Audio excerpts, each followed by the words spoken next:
What's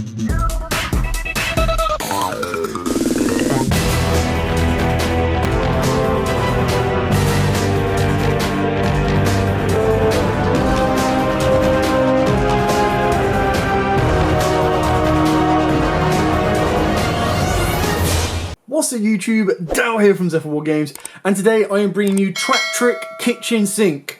Yep, that's right, this is a Traptrix build that throws everything at your opponent except the kitchen sink. So this deck has done incredibly well for me. I've really enjoyed it. I've updated it using a board tool list as well, taking massive inspiration from that, and it has done me back-to-back tournaments where I've ended up going 3-1 on both of them. My losses I'll explain a little bit more, and I'll go into the breakdowns a little bit afterwards. A little bit of a preview. This will contain the DP engine. This will contain the Brave Token engine. I went and built this as strong as I possibly could to kind of get it over the line. I will talk about alternatives that you can put in if you don't have those particular cards and go from there. With all of that out of the way, please smash that like button, hit that notification bell and subscribe so you don't miss out on any more upcoming content. With all of that out of the way, I'm going to dive headfirst into Kitchen Sink Traptrix. So, my matchups on the first time were Dinos, Mystic Minds, Son of Man Greats, and Sword Souls. On my day 2 was Sword Souls, Ignistas, Mayakashis, which is really annoying, and then Cyber Dragons. Now my losses came to Ignistas and Dinos. Ignistas, literally, they just opened up the nuts, put a 6k towers on the board that I couldn't out, and then game 2 he opened up Raigeki and just completely wiped the board out. This is all post-ban list as well. I built the deck to play post-ban list because ultimately all the difference is you actually weaken the deck a little bit by losing Imperial Order and Fusion Destiny. The Dino matchup I lost in time. I ultimately made Verte Anaconda, burnt myself for 2k, and then he was able to combo out. We played the duel out and kind of saw what the overall outcome would be. But the deck itself is incredible. Like, I actually think it has such great potential going forward into the upcoming format that it's definitely a deck that if you sleep on, you will get caught by it, and it is very good. So, I'm going to take you through the profile and show you exactly what we've got. For the Traptrix monsters, we are playing triple Mamelo. So, this is the only one that we're playing at 3, and the reason for that is because we're playing the Brave Token engine, your normal summon effects you don't really want to rely on. With Mamelo, what makes her so good is that she is a mandatory trigger in order to pop a back row. So even if your opponent does not have a back row to pop, it mandatorily triggers when it summons. It just can't resolve. So that will then automatically trigger Sarah. Now 9 out of 10, it's actually really good to pop your opponent's back row, and it can do a lot for you. Then I've gone with double Dioneer alongside double Mantis. Again, the idea behind the Dioneer is you go Mantis, search out Dioneer. Both of these rely on the normal summon effects, so again, it's something you want to be doing after the turn after you use the Brave token or Adventurer token and kind of go from there. But like I said, I've built this to be as competitive as possible, so I've cut all of the holdbacks out and I've put in some very interesting cards. The last one is the Viscello. The reason this is good is because technically it is a Traptrix monster. You can trigger the effect as a special summon, and then if you have no spells and traps, you can banish it to reset one of the holes, which can be very relevant and has come up a couple of times. I really want to try and play the Traptrix engine, but you literally do build your deck. It is so tight right now. It is crazy. Then, of course, we've got the triple parallel XYZs. You are going to go with 3 of this. Siding out, I do find myself siding out at least 1 copy. But again, it's so good. You have so much that can go off without even using your normal summon.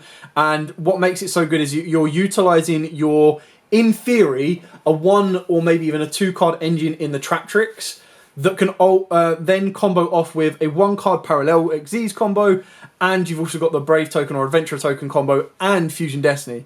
So you're playing all of these 1+2 card combos that are able to build the most insane boards that your opponent really needs to struggle to deal with, because you've got front row, back row, you're going to gain resource off of Sarah and pretty much build from there.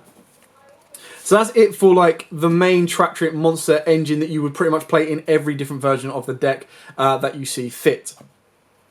Then, of course, we've got the Fusion Destiny package. Right now, the fact you've got a 2 draws off of Celestial.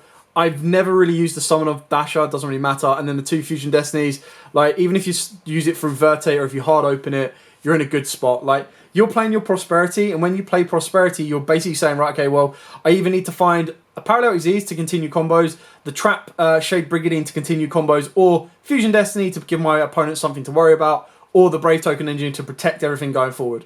Like, it's so good. Scythe, I mean, yeah, PK can do it. Why can't we? It is incredibly powerful. Like, Scythe Lock, it just wins you so many games. I'm not saying I'm proud of using it this way. At the end of the day, like I said, this is the most competitive version of this deck.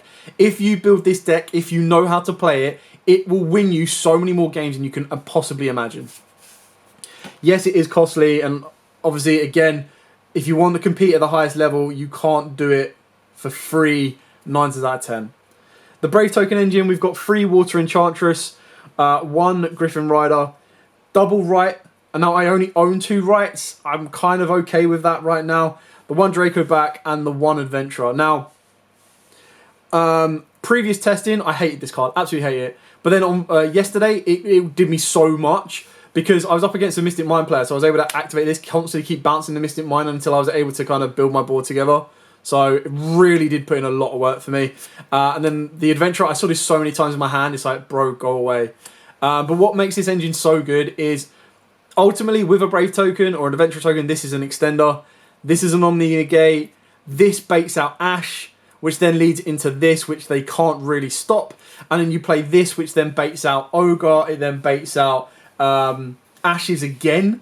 So it does, like, if you hard open up this, and then this then baits out an Ash, which then means that all of your, I mean, it's not the end of the world, because ideally you're not going to be using your normal summons, but it means that Sarah won't get ashed. It means Parallel won't get ashed. It pretty much draws out a lot. And then when you're ending your board on something like DPE, Sarah, plus some Trap Hole cards, plus maybe even Scythe Lock, and then an Omni Negate, your opponent has nowhere left to go. Of course, Prosperity. Guys, I know this isn't a deck that, I mean, arguably I'd say this is a deck you could go out of your way to try and build, but it is very, very expensive. Like, so I'm not even going to live in dreamland on that it's easily accessible to everyone. If you don't have Prosperities, arguably that's probably where you're going to put in more traps. That's probably where you're going to be going for your Lord of Heavenly Prisons. You're probably going to be going for exact same thing with DPE and Brave Token Engine. You're going to go for stuff like Compulses. You're going to go for the Lord of Heavenly Prisons. You could arguably go for Dogmaticas as well if you want to. Entirely up to you, but they are alternative options for you. Then I've got 2 Forbidden Chalice. This can be anything. This can be Ash Blossoms. This can be Ghost Ogres. It can be whatever you want. This is basically just 2 spots that allow me to deal with some sort of interaction. And I think what makes this slightly better than Imperm right now is for the pure fact that a lot of people will wait until you put a monster on the board to then try and trigger. Well, they have to wait for DPE. To trigger DPE, they'll wait to trigger to pop the Scythe to summon the Scythe back to do its things. So stuff like Chalice can be actually more important because it doesn't, like, with Imperm where it says you need to have no cards to activate from the hand, this card basically says I can activate whenever. Yes, you boost your opponent's monster, but the fact that it pretty much says no to Scythe and everything else like that really does put them under a bit of pressure. And it obviously can turn off the DPE, which is really, really important. Carrying on into the traps, of course, we do still play triple Imperm. The reason that we've got 3 Imperm and only 2 Chalice is for the pure fact that this is a trap card that can trigger Sarah. It can be set. It can be used during your opponent's turn. It works so much more. It's got more versatility, but I feel that Chalice is just as good for going second as well. Because if you drop an Imperm on a DPE, for example, if they've tried to do it early, you can like really, really hurt them. So working from there. Triple Shade Breeding, like we all know why this card's so good if you're playing Traptrix. It's the pure fact that as long as you've not got a trap in the grave, you set this, make a Sarah, activate this, trigger Sarah. It's basically a pseudo parallel Xyz without having parallel. And then if you add parallel to the mix, your hand just gets better. And this actually won me a game. So against the Cyber Dragon matchup, my opponent was able to make Dragoon, and I had to make Time Thief Reader to get rid of it. And kind of go from there. So very, very tricky. Torrential, love it. So, so good.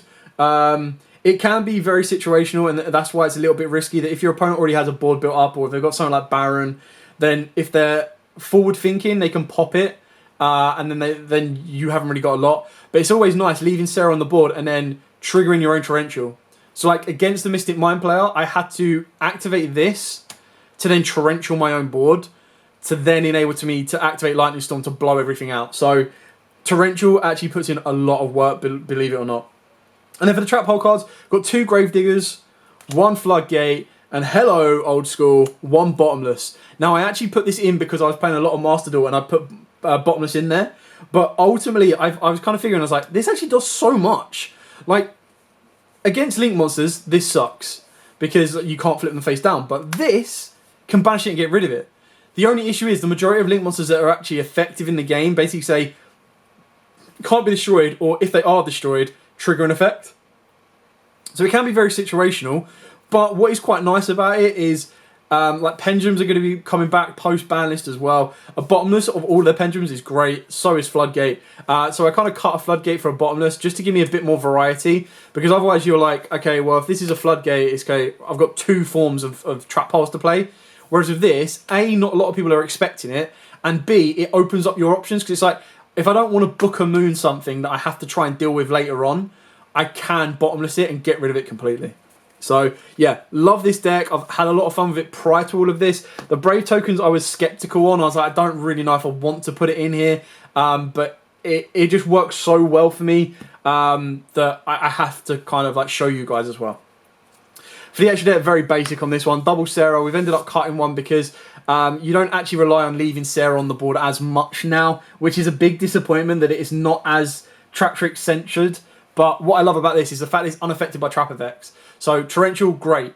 If you were to have this face up on the board already and you activated your own skill drain, she would be unaffected, which is great. It's also the same for Rafflesia as well. She would be unaffected by skill drain, which means you can still activate her effect under skill drain, which is beautiful. Link Spider, because not only can it trigger the Parallel Xyz play, but you can turn the Brave token. Once it's kind of, because you don't need, the Griffin doesn't need to have Brave token on the field while it's already on the field to do the Omni Negate. Like, once you get it on the board, that's it, you don't care. You turn it into Link Spider, that then leads you into Verte, but it happens. It is still legal, you have to abuse it while you can. Kulia never made it this weekend. I still really want to play the Atrax combo, I love that. So for those of you who don't know what the Atrax combo is, basically you have Kulia and Sarah, and Kulia lets you reset a trap hole that you activate that turn. So with Mantis and Atrax, you use the Mantis to bounce the trap back to the hand. And then because you've got Atrax, you can use that effect again. So it basically means you can use Gravediggers twice or 3 times if you've got Rafflesia, Bottomless twice, Floodgate twice. It's just so good. Dagda, because, you know, boring matters. Unicorn to lead you into access code. Did a lot of work for me the other day. XYZs. Alamiris, made it once or twice. Rafflesia, made it once or twice. Great cards, absolutely love them. Redoer, love this card. Oh, please have an ulti one day, and please can we have more like decent time for you support. Such a good card, absolutely love it. The fact that you just constantly beef it up and then you can go into like a big off Zeus if you wanted to is great. But the trap effect, the steal effect is just, yeah, insane. Mini Zeus package, so Chuck and Iron Borbo, Zeus, yo. And then DPE, yo. So kind of go from there. Like I said, guys, this is to compete as competitive as possible. If you're looking to play Traptrix for fun, I'm not saying you can't do it. By all means, you definitely can. But if you're going to a top tier event, if you're going to a regional, if you're going to a YCS, if you're going to anything like that, and you're like, right, I really want to play Traptrix, what is the best way of playing it? It is this way, in my opinion. Yes, it's massively costly, but it will get you wins. Almost guarantee it. And keep in mind as well, you probably want to be getting your use out of them now before Branded comes out in March, because once that happens, everyone's going to be playing fusion cards, and it's just like the floodgate isn't as great anymore. I'll show you the side deck as well, so I'll show you what I had. 2 Cosmic Cyclones, you know, you quick effect, deal with Scythes, deal with back rows, everything like that. 2 Lord of Heavenly Prisons, very rarely did I put it in, but purely because the back row hate meta right now is Cosmics and Evenlies, kind of going from there. Lancia is probably the most important hand trap right now, for the pure fact that if you shotgun this early against a Adventurer token player, they can't Water Enchantress, which can be quite damaging. Shuts down Sword Souls, really, really hurts PKs, and then obviously the Tri-Brigade matchup as well can really, really hurt.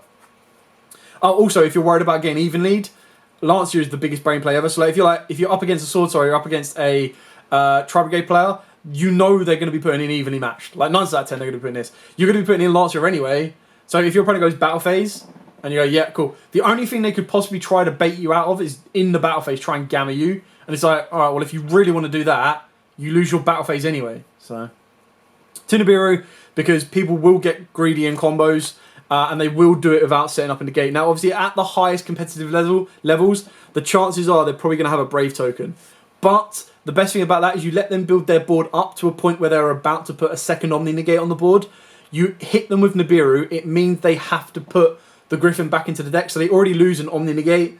Yes, it sacrifices an Nibiru, and I'm not saying you would put that in, but I'm saying that against high combo players, if they're not always guaranteed to end on an Omni Negate or get to an Omni Negate before Nibiru can do anything, you could put it in. But it wouldn't be the end of the world if people said to me, well, I'm going to cut this completely. Gozen is another great side card as well, for the pure fact that if you avoid going into the Brave tokens, you avoid going into DPE, you can control yourself with the Traptrix monsters, which can be very, very powerful. I think this is going to be the best card of the format. Well, one of the best cards of the format. Is Evenly Matched. It's so good. And the reason it's so good is because it blows out so many decks. So it is one of the biggest bait outs, especially if you're using something like DPE and you're using stuff like the Brave token or Adventure token engine. And Evenly Match is so good because it's a card that it makes your opponent use one of their strongest negates. If you have multiples, they're burning a negate anyway to then get hit with a second one. If you bait out the negate first and then evenly, you're clearing your opponent's board, you're putting them down to 1 card, and then because you've basically from 6 cards, you've used 2, you've got 4 more cards to attempt to build your board. Whether that's going to be a Sarah plus a rank 4 because you've opened up the Shade Brigandine, which can be a bit of a with this in the hand, which is why when I was siding this in, I was siding the Shade Brigandine down. I know it sounds controversial, but I really wanted to see this over the Shade Brigadines. And it was something that I learnt very early on the Friday. I was like, oh yeah, hot damn, that Brigadine's not doing anything. So what makes it so good is it basically, you bait out all of the stuff your opponent needs to play. So good. It'll be great against Eldritch if they're like, yeah, whatever, I'm just going to leave myself with like Skill Drain. You go, alright, fine, I don't mind that. I've still banished your entire board. And the best thing about Evenly as well is if you're up against a Brave token deck, and you manage to bait out the Omni Negate, and then they still have the token on the board, you evenly them, they lose everything but the token, because tokens can't be banished face down. So as soon as they put a token on the board, they're stuck. And if you lock your opponent out in Sword Soul with a token, you can then again, of course, evenly match them, and they're locked with the token, which is great. And then Triple Lightning Storm, possibly go for triple Raigeki, but that being said, the combination between these two is pretty great as well. So like you go evenly, they lose everything bar 1, you then Lightning Storm, you clear it off. It is risky because both of these have the conditions of not requiring cards or not requiring face up. So it would have to go evenly, then Lightning Storm, or Lightning Storm, then evenly to get rid of or bait out Omni Negates. But I think the combination is so good. If anything, you could arguably put in 1 Duster and then 2 Raigekis. But it is, again, it's a give and take gamble. It's entirely up to you on where you want to go with it, and if you even have access to these. But it's a card that I was like, I'm not completely sold on, and this is my, apart from the Lord, that's my pretty much staple side deck that I'm putting in most of my other stuff. It will adapt depending on the deck. Like the Lords will become deck specific cards, but even then, sometimes he's changed. Like I love messing around with Gozen. It's going to be different with Skill Drain as well, which is why this is also quite important. You need to try and blow out those Skill Drains. And even against Eldritch, you blow out their back row. Yes, they're still able to float a little bit, but you then bait out what could possibly be a Banish from Hakuero, a Pop from Conquistador, and then your idea is that from 1 card, you still have 5 more to play with that let you break through the board. And let's be honest, no one's going to want to let a trap deck go first unless they are incredibly confident they're going to be able to break it. And I mean, they're like, oh, I'm definitely going to open up an Evenly or a Lightning Storm or something to stop this board being built. But yeah, love this deck. I've had a lot of fun with it, a lot of success with it. Post this update and obviously going forward as well, it's going to be very, very good to see where this one develops. But like I said, I really enjoy it. If you have Traptrix, definitely build them. And if you are worried about the cost of the cost implications of this, like I said, there are alternatives. So if you don't have the Adventure tokens, that is 9 cards that you can get rid of and put in more traps or board breaking cards depending on how you want to go. If you don't have the DPE engine, you can go for the Dragoon engine should you wish. But off the back of that as well, you can also take that out. And in the future, when the branded engine comes out, that's going to be a very easy put in that everyone should be able to get access to. So go from there. Anyway, thank you so much for watching. Don't forget to like, comment, subscribe, share. Stay tuned because obviously Battles of Chaos is coming out this weekend. I did go to a few sneak events. I probably should have recorded a vlog and I didn't, so apologies. I was so focused on trying to get Dark Magician stuff to go from there. And I will, of course, be bringing you an update to Dark Magicians. Joe will be bringing you an update to DDDs. And then there's loads of other decks like Libromancers and, of course, Dino Ruffias that we want to update for you guys as well. Anyway, thank you so much for watching. Like, comment, subscribe, share. Till next time, as absolutely always, stay safe and happy dueling.